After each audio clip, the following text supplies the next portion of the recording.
My dear students and friends, मैं doctor K S. दोनसी आप सभी का के.एस.डी. मैथ्स क्लासेस में स्वागत करता हूं। तो आज हम इस वीडियो लेक्चर में बहुत ही इंपॉर्टेंट टॉपिक स्टार्ट करेंगे, इसलिए प्लीज़ आप मेरी इस वीडियो को कंप्लीट सुनिएगा और जो भी आपके व्यूज़ कमेंट्स हों आप कमेंट बॉक्स में ज़रूर लिखिएगा और मेरी इस वीडियो को लाइक और शेयर भी ज़रूर कीजिएगा और हमारे यूट्यूब चैनल के.एस.डी. मैथ्स क्लासेस को सब्सक्राइब कीजिए और इस वीडियो का डिस्क्रिप्शन पोर्शन भी ज़रूर पढ़िएगा, क्योंकि वहाँ पर हमने जो हमारे ऑनलाइन कोर्सेज वगैरह के बारे में जानकारी है अपलोड कर रखी है। तो आइए हम आज का टॉपिक स्टार्ट करें। ओके, तो बहुत ही इंपॉर्टेंट टॉपिक है, प्लीज़ ध्यान से सुनिएगा आप। तो देखो क्या है, theorem number 10, dimension of A quotient space.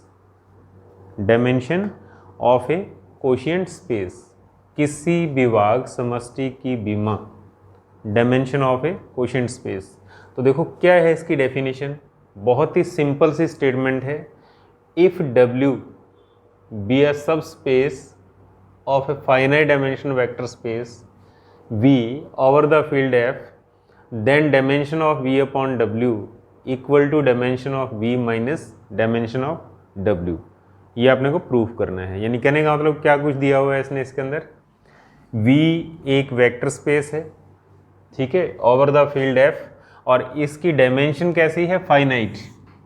V की डायमेंशन फाइनाइट है, W इसका वेक्टर सब स्पेस है, तो इसकी भी डायमेंशन क्या होगी, फाइनाइट होगी।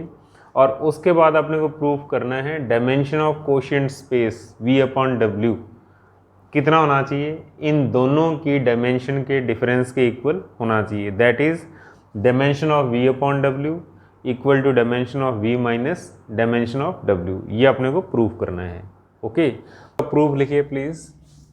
तो प्रूफ के अंदर सबसे पहले हम लोग क्या लिखते हैं, प्रूफ में सबसे पहले लिखा जाता है गिवन क्या है, क्या दे रखा है। अगर हम इसको पढ़ें ध्यान से, थोड़ा सा रीड करें हम, तो क्या गिवन है इस थ्योरम के अंदर, V is a vector space with finite dimensional.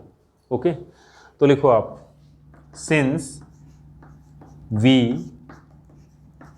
Is a finite dimensional vector space, vector space. Okay, और उसके बाद लिखो आप, let dimension of V equal to n, क्योंकि जब उसने लिखा ही हुआ है इसकी डायमेंशन फाइनाइट है तो हम इस डायमेंशन को सपोज कर सकते हैं। Let dimension of V equal to n। Okay, then W लिखो आप, and W is a vector subspace of V। ठीक है, W क्या है, V का वेक्टर सब स्पेस है। ठीक है, तो कैसा होगा, सब स्पेस की क्या प्रॉपर्टी होती है, किस टाइप का हो सकता है, W contained and equal to V, ऐसा हो सकता है। ओके, तो अब इसके बाद फिर लिखो आप, let dimension of W equal to M। हम सपोज कर लेते हैं W की डायमेंशन क्या है, M है, तो फिर आप बताइए M और N में किस टाइप का रिलेशन हो सकता है, इसको देख करके लिखेंगे। अगर दोनों इक्वल हुए तो M और N बराबर हो सकते हैं। अगर W प्रॉपर सबसेट हुआ V का, ठीक है, प्रॉपर की बात कर रहा हूँ मैं, देन W छोटा होगा, V क्या होगा, बड़ा होगा। तो उस केस के अंदर क्या होगा, आप लिख दो where M is less than equal to N। कहने का मतलब क्या है, अगर दोनों इक्वल होंगे तो M और N बराबर होगा, अगर दोनों इक्वल नहीं होंगे तो इसका मतलब क्या होगा, M is less then N। Okay, हाँ, अब हमारा टारगेट क्या है, dimension of V upon W। तो सबसे पहले V अपॉन W लिखो आप। V अपॉन W क्या होता है, कोशिएंट स्पेस,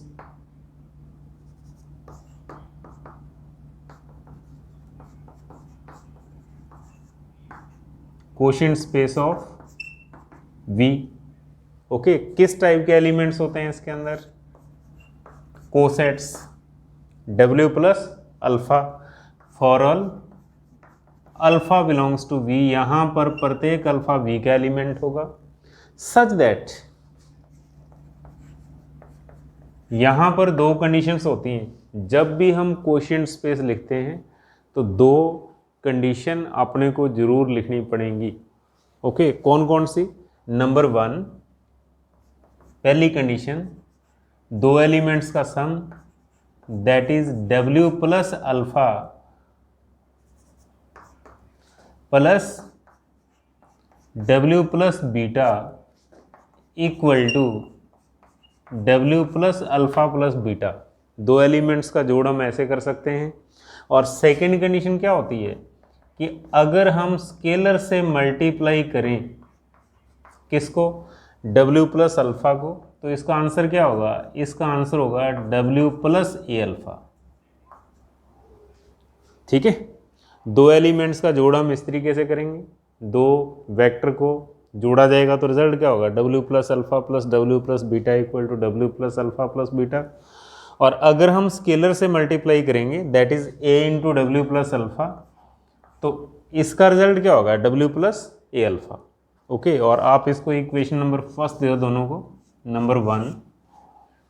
ओके, हाँ, तो इसके बाद साइड में लिख देना आप यहाँ पर for all alpha comma beta belongs to V and a belongs to F. यहाँ पर जो भी अल्फा और बीटा है वो बिलोंग कर रहा है किससे? वी से, वेक्टर स्पेस से, और जो ए है वो क्या है? Scalar. For all a belongs to F, यहाँ पर प्रत्येक ए क्या होगा? स्केलर होगा। ठीक है, हम जानते हैं ऐसा होता है क्वोशिएंट स्पेस की डेफिनेशन के अंदर, कोसेट्स होते हैं, दोनों का जोड़ और स्केलर से मल्टीप्लाई किस तरीके से करना होता है। ओके, तो अब हमारा टारगेट है, तो लिखो आप नाउ टू प्रूव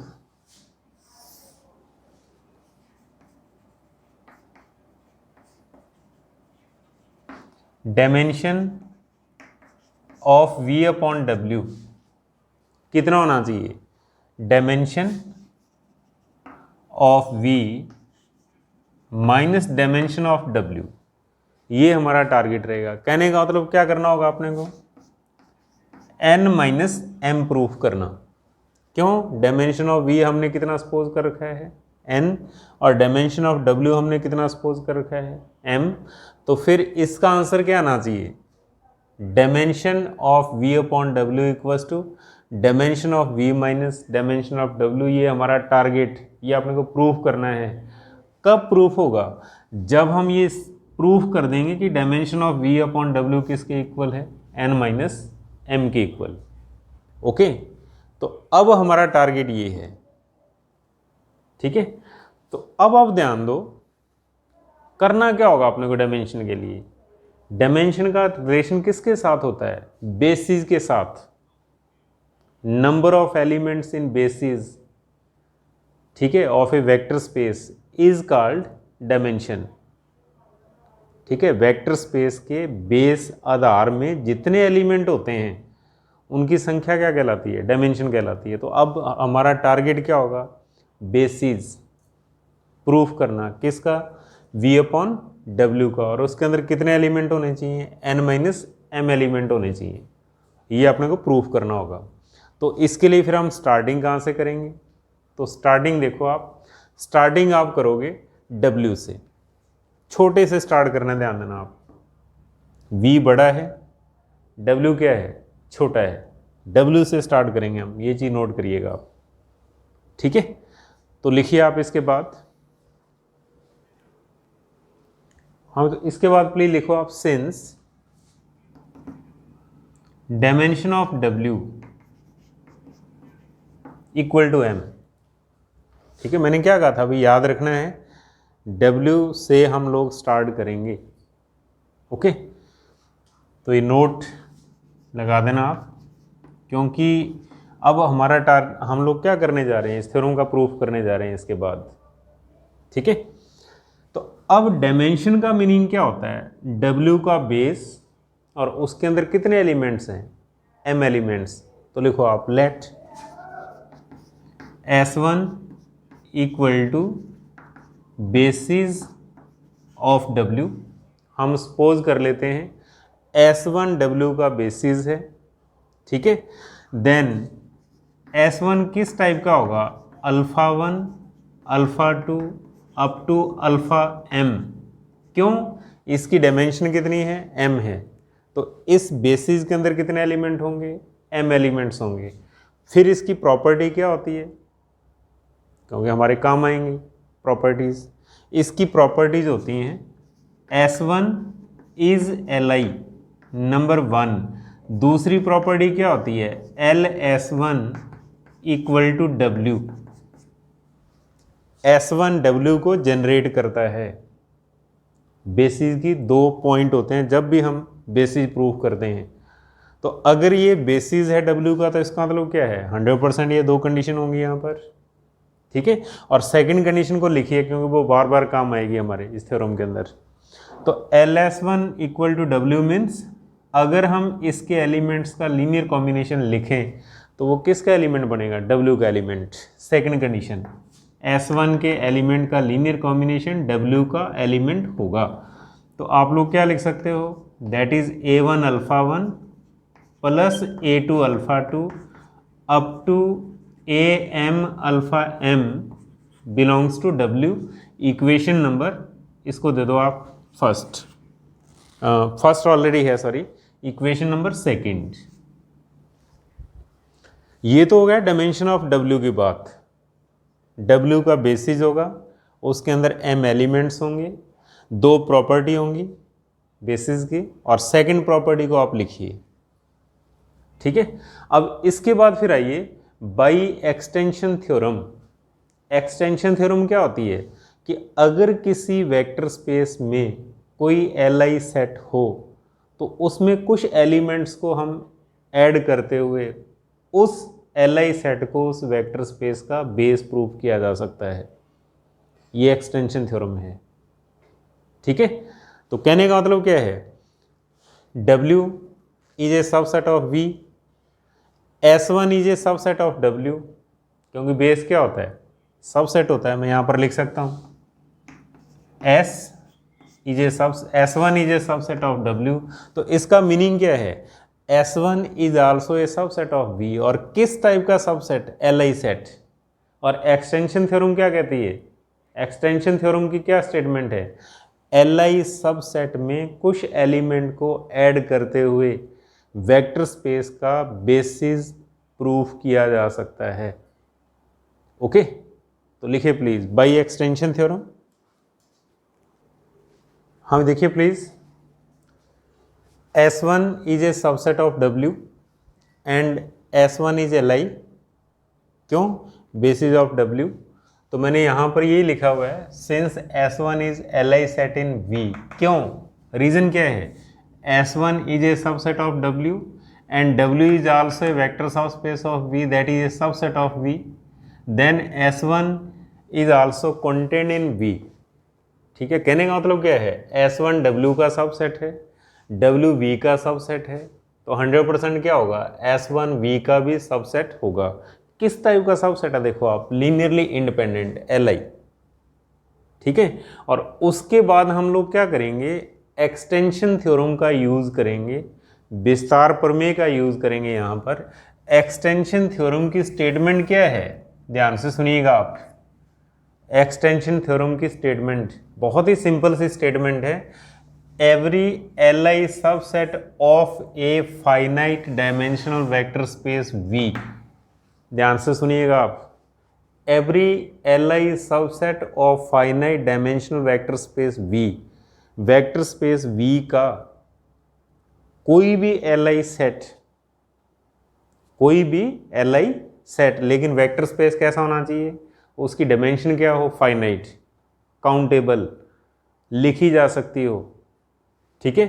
तो वो कह रहे हैं वो सेट कैसा होगा, इज आइदर बेसिस, या तो वो V का बेसिस होगा, अदरवाइज, और हम लोग क्या कर सकते हैं, can be extended to form a basis of V, या फिर हम उसको उसमें कुछ एलिमेंट्स को ऐड करते हुए, उसको एक्सटेंड करते हुए हम लोग B का बेसिस प्रूफ कर सकते हैं। ओके, ये थ्योरम है एक्सटेंडेड थ्योरम, एक्सटेंशन थ्योरम, तो इसका हम यूज करेंगे।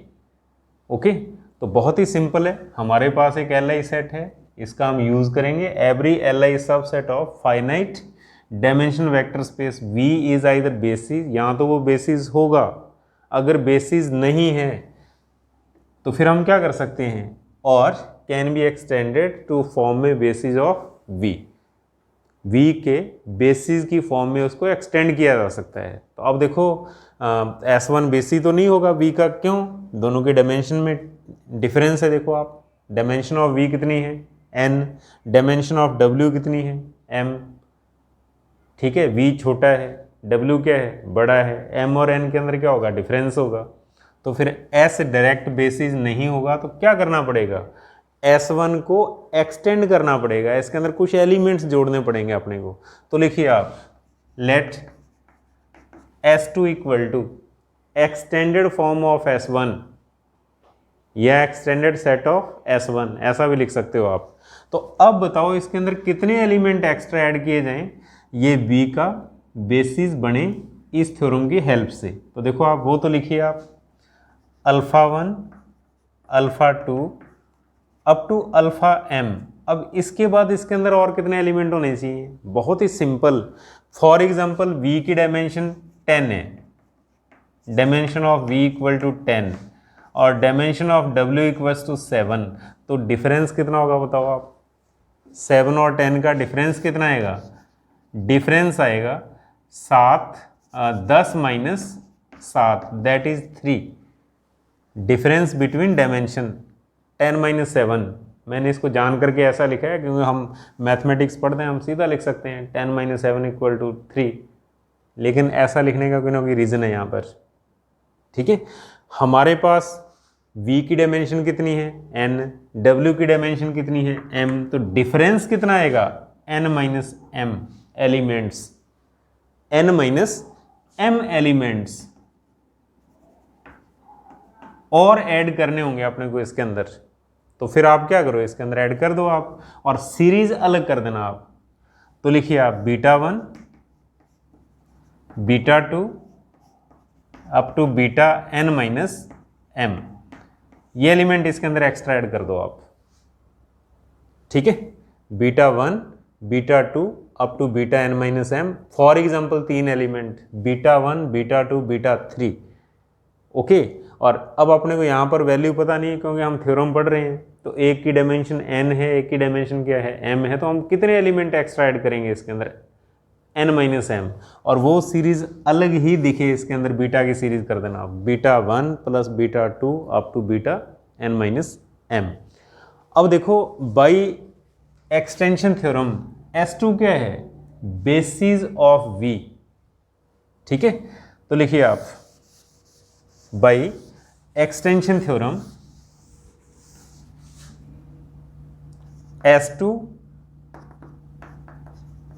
is a basis of V, ठीक है। साइड में रीजन लिख देना आप, बाई एक्सटेंशन थ्योरम, क्योंकि पता चले हमने ऐसा क्यों सपोज किया है, इस थ्योरम की हेल्प से Li सेट में कुछ एलिमेंट्स ऐड कर दिए और हमने सपोज कर लिया कि वो V का क्या है, बेसिस है। तो अगर ये बेसिस है तो 100% क्या होगा, दो कंडीशन सेटिस्फाई होंगी, कौन कौन सी, number 1 S2 is Li, number second LS2 equal to V, और सेकंड कंडीशन को लिखिए आप क्योंकि ये काम आती है। तो इसका मीनिंग क्या होगा यहाँ पर, इसका मीनिंग होगा A1 alpha 1 up to AM alpha m, फिर आप B से स्टार्ट कर दो आप, B1 beta 1 up to B, क्योंकि लीनियर कॉम्बिनेशन लिखना है, बीच में प्लस का साइन लिखना आप, A1 alpha 1 up to AM alpha m, फिर plus B1 beta 1 up to Bn minus m into beta n minus m belongs to V।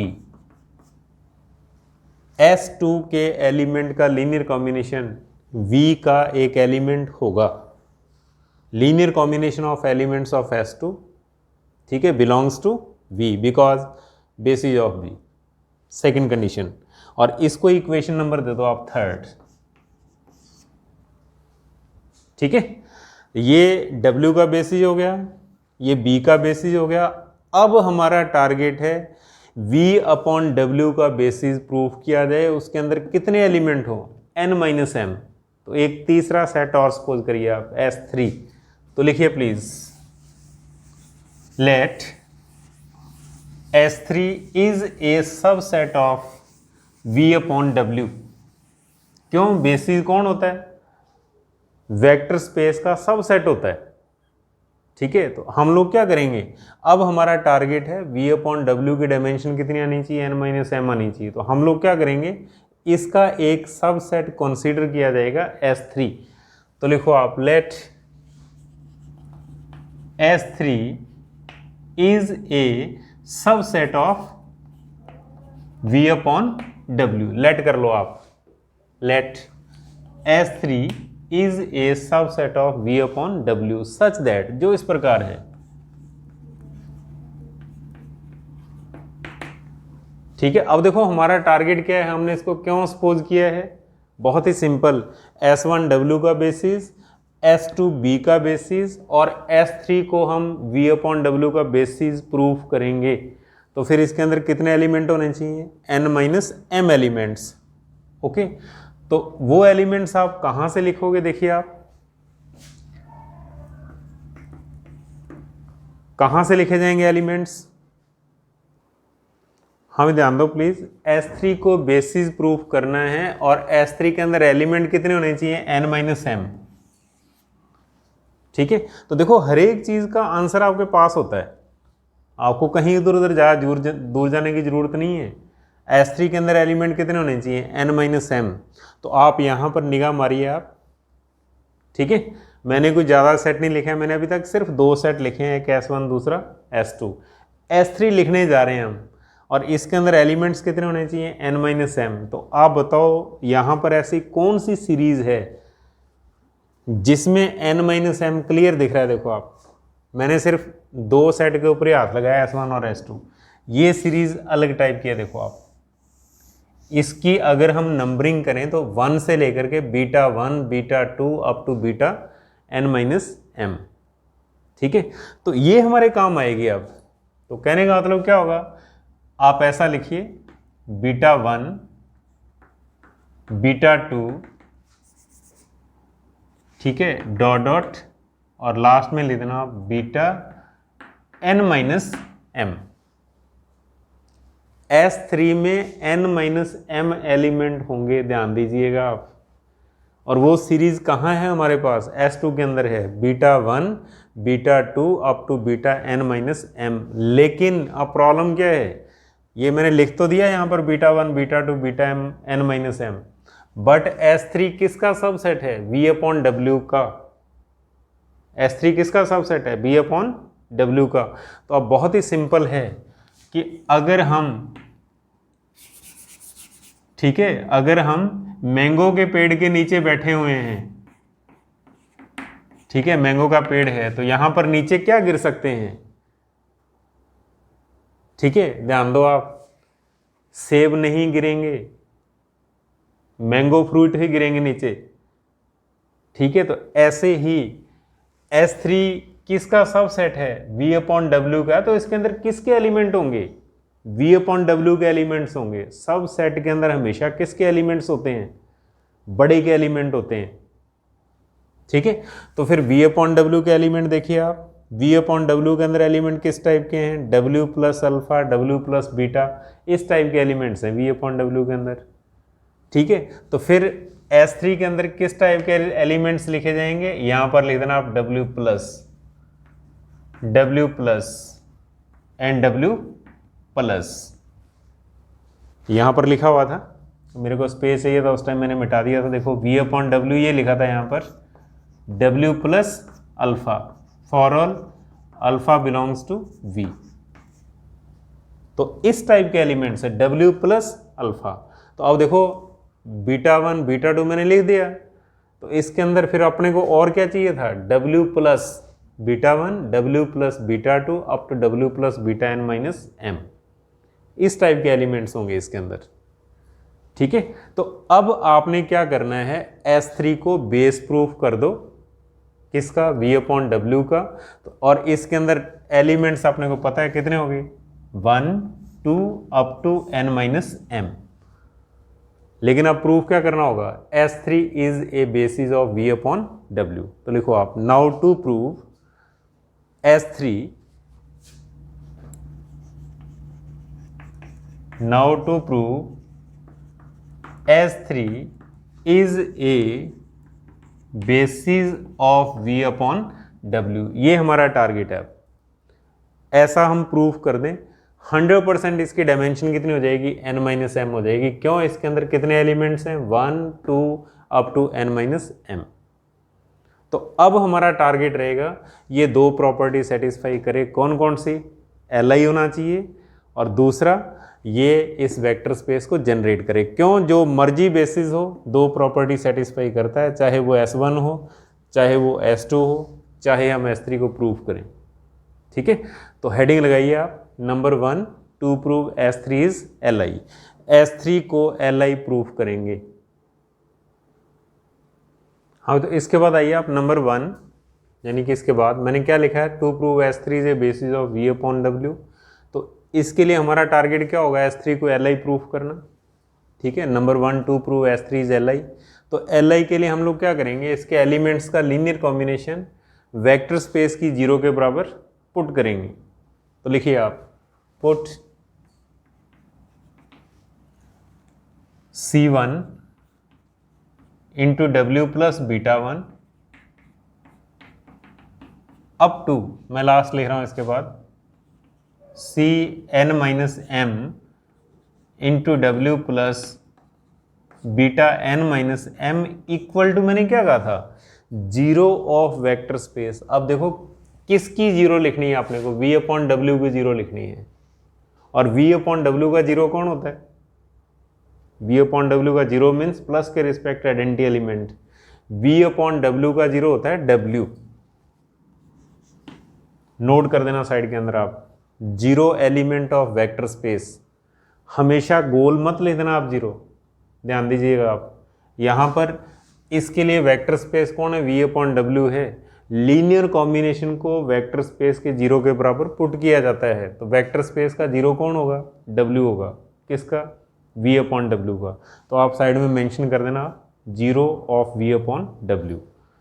ठीक है, तो अब इसके बाद इक्वेशन फर्स्ट का सेकंड पार्ट अप्लाई करो आप। देखो आप, स्केलर का वेक्टर के साथ मल्टीप्लाई करना, देखो क्या होगा, W प्लस A अल्फा। तो इक्वेशन फर्स्ट का सेकंड पार्ट, इक्वेशन फर्स्ट और इसका सेकंड पार्ट अप्लाई करो आप। ठीक है, A into W plus alpha equals to W प्लस A अल्फा। तो हम लोग क्या लिख सकते हैं, हम लिख सकते हैं W प्लस C1 β1। ऐसा करते करते हमारे पास क्या आ जाएगा, W प्लस Cn-m βn-m equal to W। इसका यूज़ किया मैंने, ध्यान देना आप, A into W plus alpha equals to W प्लस A अल्फा। और अब अगले स्टेप के अंदर इक्वेशन फर्स्ट का फर्स्ट पार्ट, इसी का first part, W plus alpha plus W plus beta equal to W plus alpha plus beta. ठीक है, तो ये यूज होगा। तो लिख दो आप, बाई इक्वेशन फर्स्ट और इसका फर्स्ट पार्ट। ठीक है, तो क्या होगा, आप इसके बाद हम लोग क्या लिख सकते हैं, हम ऐसा लिख सकते हैं, W plus C1 β1 plus C2 β2। ऐसा करते करते कहाँ तक, Cn-m βn-m equal to W। ध्यान दीजिएगा आप, W plus alpha W plus beta equal to W plus alpha plus beta. अगर बहुत सारे एलिमेंट्स होंगे तो भी हम जोड़ सकते हैं। क्या देगा, W plus alpha plus beta plus gamma plus delta. तो यहाँ पर क्या है, बहुत सारे एलिमेंट्स हैं, तो क्या होगा, W प्लस फर्स्ट फिर प्लस सेकेंड, अगर डॉट डॉट आ गया तो डॉट डॉट लिख दो आप, प्लस ये लिख दो और इक्वल टू W आ जाएगा। और अब इसके बाद बहुत ही सिंपल, हमने प्रॉपर्टी पढ़ी हुई है कि if W plus alpha equal to W हो तो ये अल्फ़ा किसका एलिमेंट होता है? W का एलिमेंट होता है। तो ये किसका एलिमेंट हो जाएगा? W का एलिमेंट हो जाएगा। ठीक है, तो दिस बिलोंग्स टू W। तो लिखिए प्लीज। नाउ अगले स्टेप के अंदर हम लिख सकते हैं C1, इसके बाद नेक्स्ट स्टेप में लिखना C1 beta 1 up to Cn minus m beta n minus m belongs to W। W plus something equal to W then something belongs to W। ये एलिमेंट किसका हो जाएगा? W का हो जाएगा। और अब आइए आप बाई सेकेंड, इक्वेशन सेकेंड से ध्यान दीजिए आप। इक्वेशन सेकेंड क्या है? इक्वेशन सेकेंड, ये एलिमेंट W का है, देखो आप, बिलोंग्स टू W। ठीक है, ये एलिमेंट भी किसका है?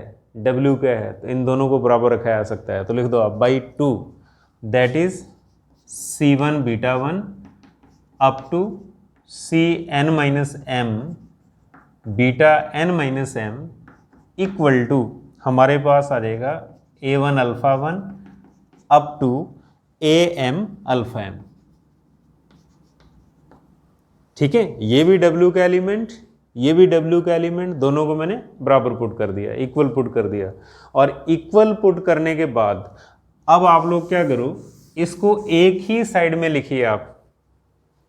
ठीक है, सारी कैलकुलेशन को एक ही साइड में इकट्ठा कर दो आप। अगले स्टेप के अंदर आप लिखिए A1 अल्फ़ा 1, ऐसा करते करते AM alpha m minus C1 beta 1, फिर लास्ट में आप लिख देना minus Cn minus m beta n minus m equal to 0। ठीक है, सारी कैलकुलेशन को एक ही साइड में इकट्ठा करना। और अब ध्यान देना, अब ये किसके एलिमेंट्स हैं? अब ये W के हैं, और W is a subset of V, और W का 0 भी 0 होता है, और V का 0 भी क्या होता है? 0 होता है। तो इसलिए इक्वल टू 0 आएगा। ठीक है, और अब आइए आप यहां पर S2 इज Li, ध्यान दीजिए प्लीज। S2 इज Li का मीनिंग क्या है? S2 के एलिमेंट का लीनियर कॉम्बिनेशन अगर 0 के इक्वल है तो फिर सारे स्केलर क्या होंगे? 0 होंगे, बिकॉज S2 इज Li। तो अब यहां पर ध्यान दो आप, क्या ये सारे एलिमेंट S2 के हैं? देखो आप, अल्फ़ा 1 S2 का है, अल्फ़ा m भी S2 का है, बीटा 1 भी S2 का है, बीटा n माइनस m भी S2 का है, और इक्वल टू क्या है? 0। ठीक है, S2 के एलिमेंट्स का linear combination equal to 0 and S2 is Li। Reason लिखो यहां पर, सिंस S2 इज Li। कहां से पता चला अपने को? ये S2 के एलिमेंट्स का लीनियर कॉम्बिनेशन है और इक्वल टू 0 है, तो इसका मतलब सारे स्केलर क्या होंगे? 0 होंगे। तो फिर यहां से आंसर क्या आएगा? यहां से आंसर आएगा A1 equal to A2 equal to AM equal to minus C1, ऐसा करते करते equal to minus Cn minus m। ये सारे के सारे क्या होंगे? 0 होंगे। छोटी 0 लिखना आप, छोटी 0 का मतलब फील्ड की 0 लिखिए आप, और इसका साइज बड़ा रखना आप, क्योंकि ये वेक्टर है। तो फिर अगले स्टेप के अंदर लिखो प्लीज नेक्स्ट। हाँ, अब देखो अगले स्टेप के अंदर हम लोग क्या लिख सकते हैं इसके बाद? माइनस C1, यानी कि इसको छोड़ दो आप, ये अपने को जरूरत नहीं है ए वाली सीरीज। तो आप लिखो minus C1 equal to minus C2 equal to minus Cn minus m equal to 0। मैंने इसका ये पार्ट उठाया, देखो आप, ये सारे ही 0 हैं, तो मैंने यहां से उठा लिया minus C1 minus C2 up to minus Cn minus m equal to 0। तो अब देखो, जब माइनस C1 0 होगा तो क्या C1 0 के बराबर लिखा जा सकता है? बिल्कुल लिखा जा सकता है। If minus C2 equal to 0, तो हम यहां से क्या लिख सकते हैं? C2 इक्वल टू 0 लिख सकते हैं। और ऐसा करते करते last minus C N minus M equal to 0, then C N minus M equal to 0 आ जाएगा हमारे पास। यानी कि माइनस एक्स इक्वल टू 0 हो तो एक्स भी क्या होता है, 0 होता है। तो अब आप ये बताइए कि हमने इस लीनियर कॉम्बिनेशन को 0 के बराबर पुट किया था और हमारे पास सारे के सारे स्केलर क्या आ रहे हैं, 0 आ रहे हैं। देखो आप, C1 भी 0 आ रहा है, नेक्स्ट C2 भी 0 आ रहा है, Cn माइनस एम भी 0 आ रहा है। और अगर किसी लीनियर कॉम्बिनेशन के अंदर सारे के सारे स्केलर 0 आ जाएं तो इसका मीनिंग क्या होता है, S3 इज Li। तो लिख दो please, implies S3 is Li। देखो क्या करना था अपने को, S3 को Li प्रूफ करना था। Li प्रूफ कब होगा, जब हम S3 के एलिमेंट्स को S3 के एलिमेंट का लीनियर कॉम्बिनेशन वेक्टर स्पेस की 0 के बराबर पुट करें तो ये सारे के सारे स्केलर क्या आ जाएं, 0 आ जाएं। तो सारे के सारे स्केलर 0 आ रहे हैं कैलकुलेशन करने के बाद, it means S3 is Li। ठीक है, अब सेकंड कंडीशन, दूसरी कंडीशन प्रूफ करिए आप। क्या प्रूफ करना होगा आपने को, S3 इस वेक्टर स्पेस को जनरेट करता हो। तो लिखिए आप, number second, to prove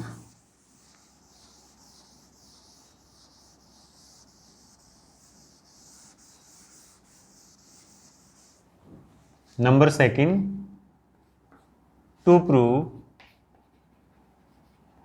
L S3 equal to V upon W। अब अपने को ये प्रूफ करना है और ऐसा प्रूफ होते ही S3 क्या हो जाएगा, बेस हो जाएगा। क्यों, हर एक बेस दो प्रॉपर्टी सेटिस्फाई करता है। Li प्रूफ हो गया, L S3 equal to V upon W proof करना है।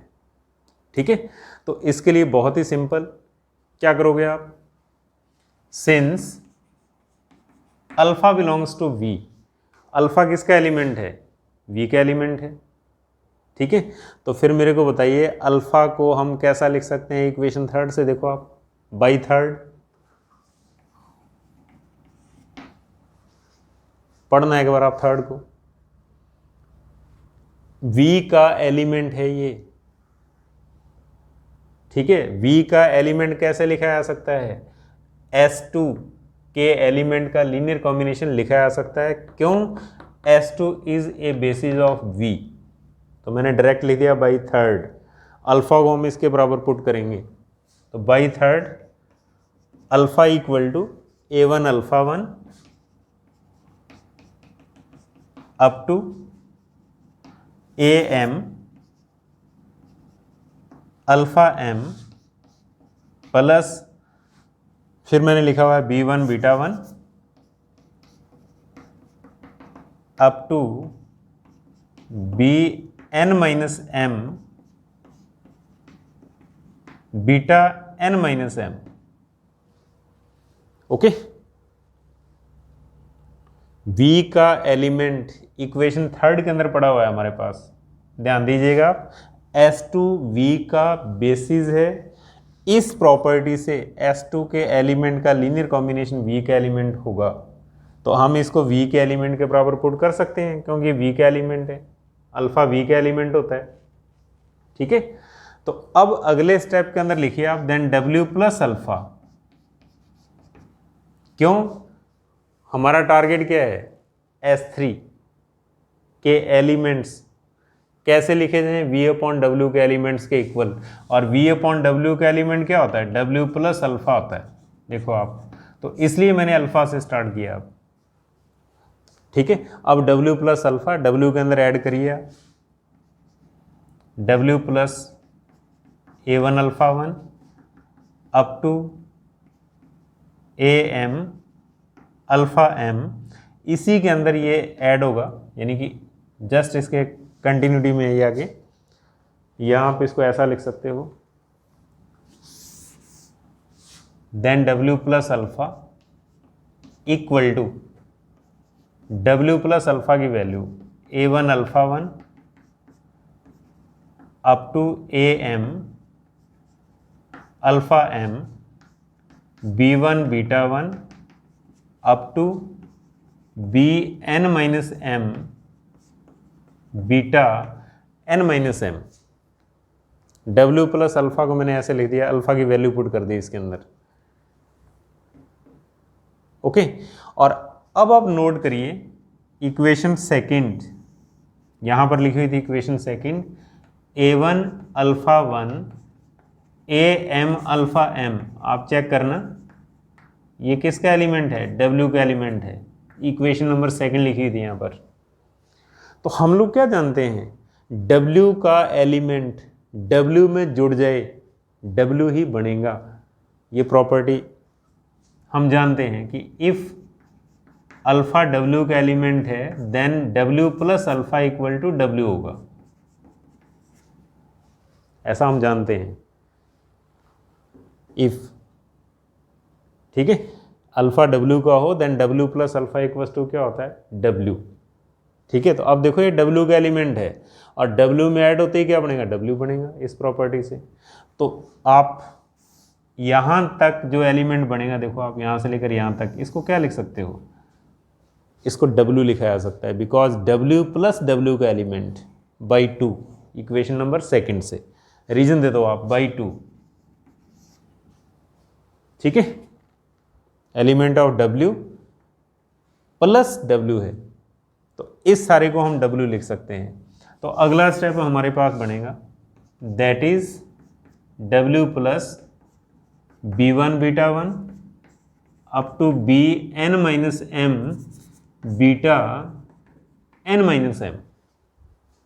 ठीक है, और उसके बाद फिर इक्वेशन फर्स्ट का यूज करिए आप, राइट से लेफ्ट, राइट से left. W plus alpha plus beta को हम क्या लिख सकते हैं, W plus alpha plus W plus beta.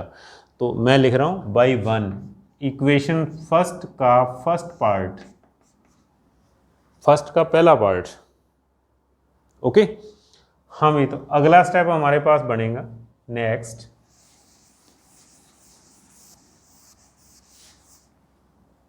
That is W plus alpha equal to, हाँ, W plus first element,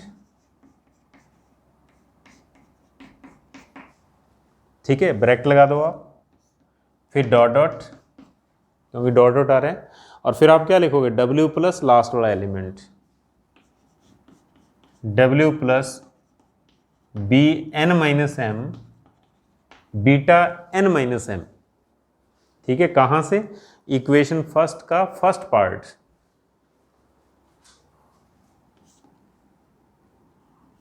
equation first का फर्स्ट पार्ट।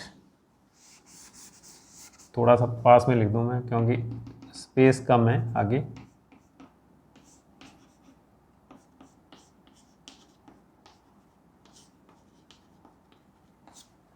ओके, और अगले स्टेप के अंदर इक्वेशन फर्स्ट का ही सेकंड पार्ट लगाना है अपने को। देखो आप, W plus scalar into alpha, तो स्केलर बाहर निकाल दो आप, तो लिखिए बाई फर्स्ट बट इसका सेकंड पार्ट। ठीक है, तो आप लोग क्या लिख सकते हो,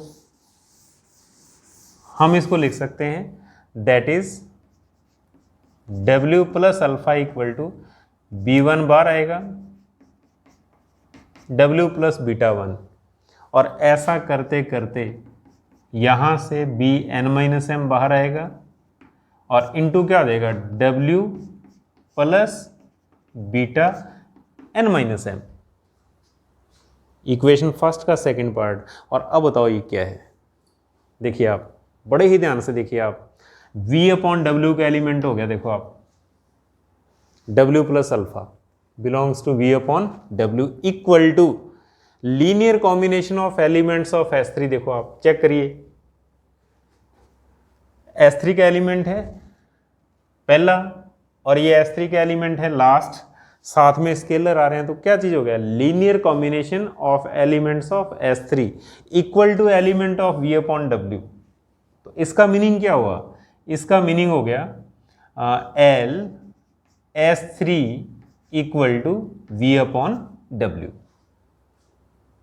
ध्यान से समझिएगा, S3 के एलिमेंट का linear combination, that is a linear combination of elements of S3 equal to element of V upon W। ठीक है, तो इसका मीनिंग क्या होता है, इसका मीनिंग होता है S3 generates V upon W, S3 V upon W को जनरेट कर रहा है। तो अब आप लिख दो लास्ट वी सी दैट, हम देखते हैं, हम लिखे प्लीज वी सी दैट, हम देखते हैं। इसके बाद लिखिएगा,